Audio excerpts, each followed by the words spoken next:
Hello friends, welcome back to our YouTube channel, The Teacher's Guide. And today's tutorial about the second chapter जो हमारा series चल रहा है KVS TGT English और KVS किसी भी सब्जेक्ट से आप दे रहे हो आपके लिए पेडागोजी का जो जनरल पेपर होगा वो सेम होगा। आज का ये जो सेकंड वीडियो है जिसमें आज हम सेकंड टॉपिक की बात कर रहे हैं। टॉपिक सेम है बट उसी का जो फर्दर जो है हमने इम्प्रूवमेंट किया है। लास्ट टाइम हमने ग्रोथ मैच्योरेशन एंड डेवलपमेंट को पढ़ा था, वहीं आज हम जो है प्रिंसिपल्स ऑफ डेवलपमेंट को डिस्कस करने वाले हैं। होपफुली आपने कल का वीडियो देखा होगा। उसको देखने के बाद जो है हम इस सेम टॉपिक पर जो है 12 बजे क्विज़ करते हैं, तो आप जो है टॉपिक को पढ़ने के बाद क्विज के थ्रू जो है अपनी लर्निंग को बेटर कर सकते हैं और अच्छे से समझ सकते हैं।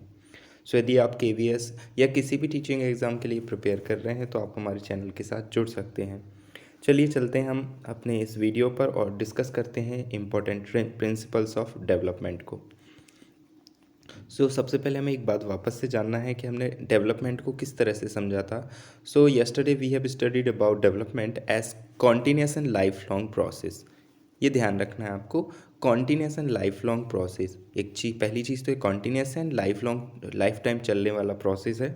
और process of what? Process of changes in our personality. हमारी पर्सनैलिटी में होने वाले चेंजेस का एक प्रोसेस जो लाइफ टाइम चलता रहता है, इसी को हमने असल में क्या है, डेवलपमेंट का नाम दिया है।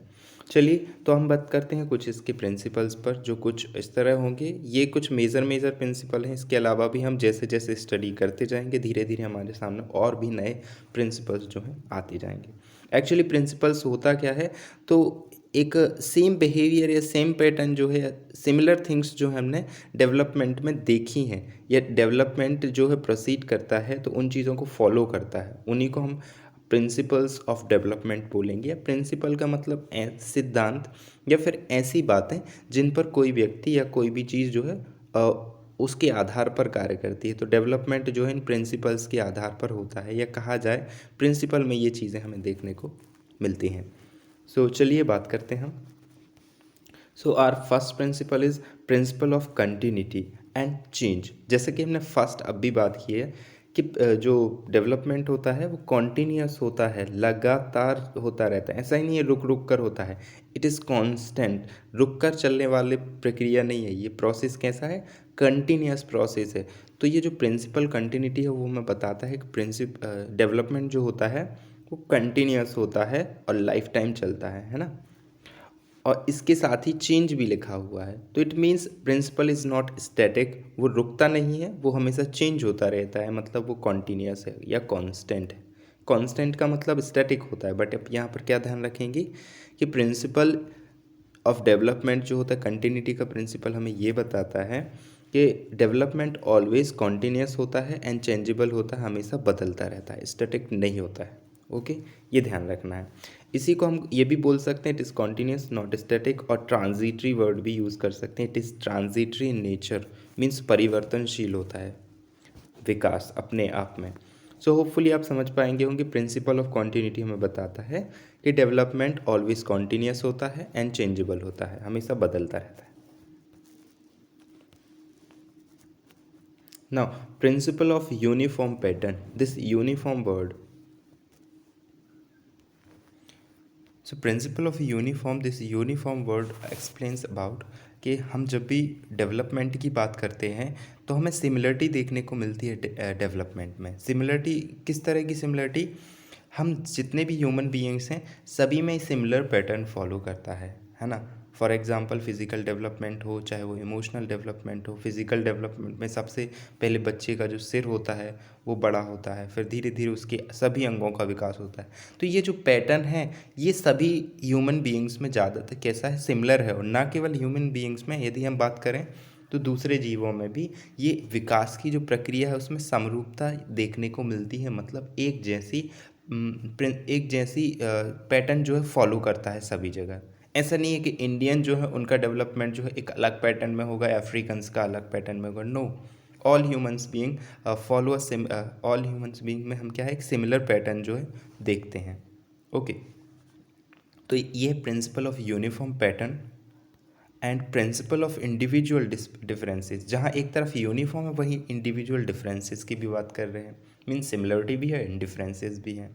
तो सिमिलरिटी इस मायने में है कि सभी ह्यूमन बीइंग्स में एक जैसा पैटर्न फॉलो करता है, बट डिफरेंसेस इस मायने में है कि it varied from person to person in terms of pace. ये इसका जो गति होता है वो हर व्यक्ति में अलग अलग हो सकता है किसी बच्चे का विकास जो है, कोई बच्चा 2 साल के अंदर चलना सीखे तो कोई 9 माह के अंदर भी, 9 माह बोले या 1 साल के अंदर भी चलना सीख सकता है, कोई बच्चा 4 4 साल तक नहीं चलता है। तो ये क्या है, सभी बच्चों में ये जो डेवलपमेंट का पेस है, गति जो है वो अलग अलग हो सकती है, लेकिन जो इनका पैटर्न है वो सेम होगा। सो प्रिंसिपल ऑफ यूनिफॉर्मिटी हमें डेवलपमेंट के पैटर्न के बारे में बताता है, प्रिंसिपल ऑफ इंडिविजुअल डिफरेंसेस हमें उसके डिफरेंट पेस के बारे में बताता है। पेस मतलब गति, जो विकास की गति है वो अलग अलग हो सकती है, लेकिन उसका जो पैटर्न होता है वो सिमिलर होता है। Okay, now principle of general to specific, और इसको हम कभी कभी प्रिंसिपल ऑफ डायरेक्शन भी बोल सकते हैं, क्योंकि यहाँ डायरेक्शन की बात की जा रही है कि जो डेवलपमेंट होता है वो जनरल टू स्पेसिफिक होता है। पहले एक बच्चा या कोई भी व्यक्ति जब डेवलपमेंट के थ्रू जाता है, या एक बच्चा जब डेवलपमेंट में होता है तो वो सबसे पहले जनरल चीज़ों को सीखता है। फॉर एग्जांपल यदि हम छोटे बच्चे का ही एग्जांपल लें तो वो किसी चीज़ को भी पकड़ना पहले किस तरह से दोनों हाथों से पकड़ता है, उंगलियां उसकी काम नहीं करती हैं। तो किसी भी चीज़ को हाथों के थ्रू पकड़ना ये क्या है, जनरल एक्शन है, लेकिन धीरे धीरे फिर वो उंगलियों का इस्तेमाल कर पाता है किसी चीज़ को पकड़ने के लिए। तो फिर पहले उसने जनरल एक्शन को सीखा, उसके बाद उसने किसी स्पेसिफिक एक्शन को सीखा। तो इसी को क्या बोलेंगे हम कि डेवलपमेंट पहले जनरलाइज होता है या जनरल चीज़ों को सीखते हैं, फिर स्पेसिफिक चीज़ों को हम सीखते हैं। तो डेवलपमेंट का जो डायरेक्शन होता है वो जनरल टू स्पेसिफिक होता है। देखो एग्जाम्पल भी हमने लिए, first a child learn general action and then specific और कॉम्प्लेक्स एक्शन। इसी को अपन सिंपल टू कॉम्प्लेक्स बोलते हैं। पहले सिंपल चीज़ें करना सीखते हैं हम, उसके बाद उसमें स्पेसिफिक या कॉम्प्लेक्स चीज़ों को करते हैं। या यदि आप एक गेम को खेलने की बात भी करो, ये खैर लर्निंग का पार्ट हो जाएगा। फॉर एग्जाम्पल आप क्रिकेट खेलते हो, तो आप क्रिकेट खेलने के लिए आप बैट को पहले सिंपल वे में जैसा पकड़ा जाता है वैसे पकड़ोगे, फिर उसके बाद अपना आपका ट्रिक जो है धीरे धीरे आप अपना स्पेसिफिक जो आइडिया है, ट्रिक्स है, वो तरीका इस्तेमाल कर पाओगे उसे बेहतर बनाने में। तो पहले आप जनरल चीज़ों को सीखते हैं, फिर उसके बाद स्पेसिफिक चीज़ों को सीखते हैं। इसी तरह जो है डेवलपमेंट भी मूव करता है, पहले जनरल से स्पेसिफिक की तरफ। ओके, तो आपको इतनी बात समझ में आई होगी, principle of general to specific. Now principle of integration. Integration means एक साथ किसी काम को करने के लिए एक साथ जुड़ जाना, है ना, या एक साथ काम करना।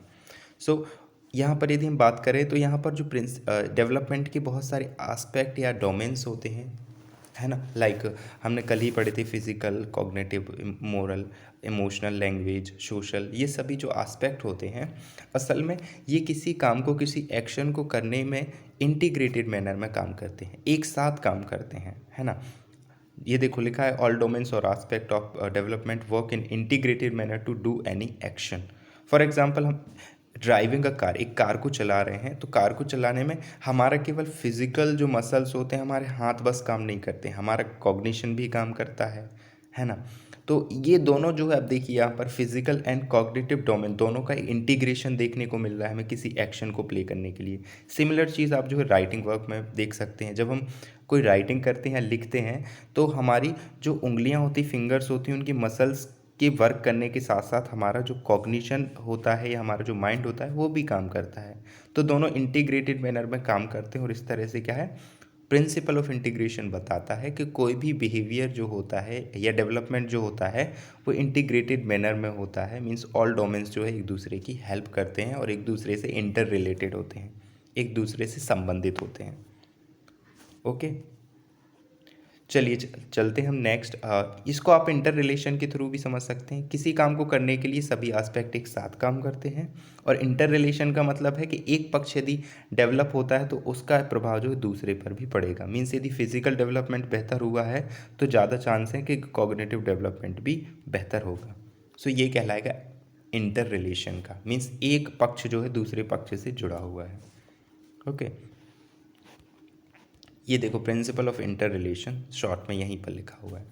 Principle of inter relation means एक पक्ष जो विकास का है या डेवलपमेंट का एक एस्पेक्ट है वो दूसरे एस्पेक्ट को प्रभावित करता है। यदि एक एस्पेक्ट अच्छा डेवलप हो रहा है तो चांसेस हैं कि दूसरा भी बेहतर होगा, है ना।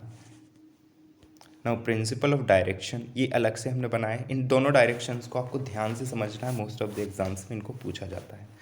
सो प्रिंसिपल ऑफ डायरेक्शन या दिशा का जो सिद्धांत होता है वो, इसको दो अपन पार्ट्स में यहाँ पर डिवाइड कर लेते हैं। फर्स्ट इज कॉल्ड सेफालोकॉर्डल सीक्वेंस, और इसको ऑर्डर भी बोलते हैं।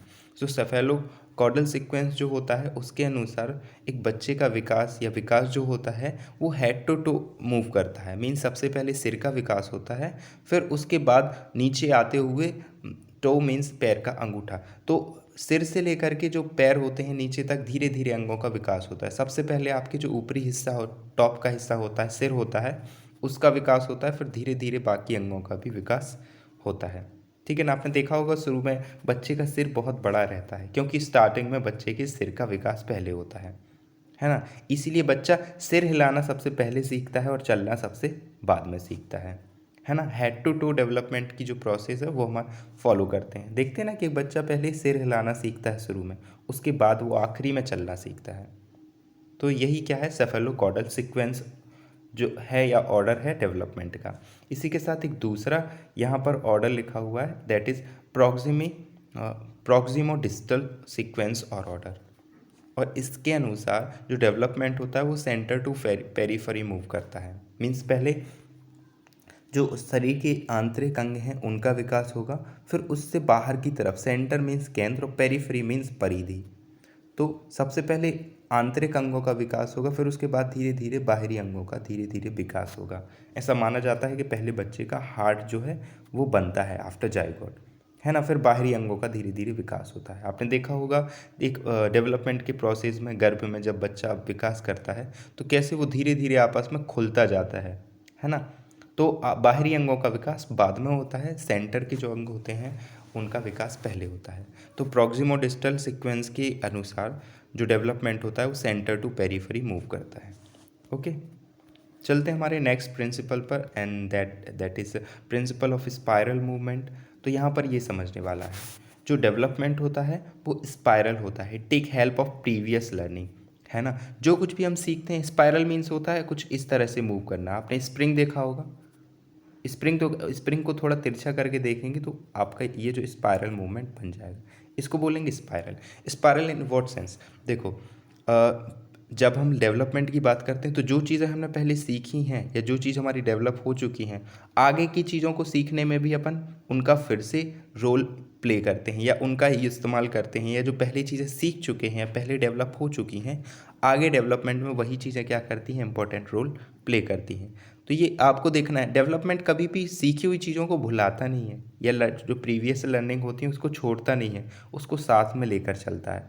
तो इस तरह के जो पैटर्न होते हैं या इस तरह का जो मूवमेंट होता है उसको स्पाइरल मूवमेंट बोलते हैं। तो आपको ध्यान रखना है कि जो डेवलपमेंट या विकास होता है वो स्पाइरल वे में मूव करता है ना। लीनियर मूवमेंट नहीं होता है इसका, ये एक रेखा के रूप में ऐसे नहीं चलता है सीधा सीधा, ये प्रीवियस चीज़ों को साथ में लेकर के चलता है इस तरह से, है ना। तो इसको बोलते हैं principle of spiral movement. Now next principle is principle of predictability. Predictability means इसको हम पहले से गैस कर सकते हैं, इसके बारे में प्रेडिक्शन कर सकते हैं, है ना। जैसे एक वो कहावत भी है कि लालने के पैर पालने में ही दिख जाते हैं।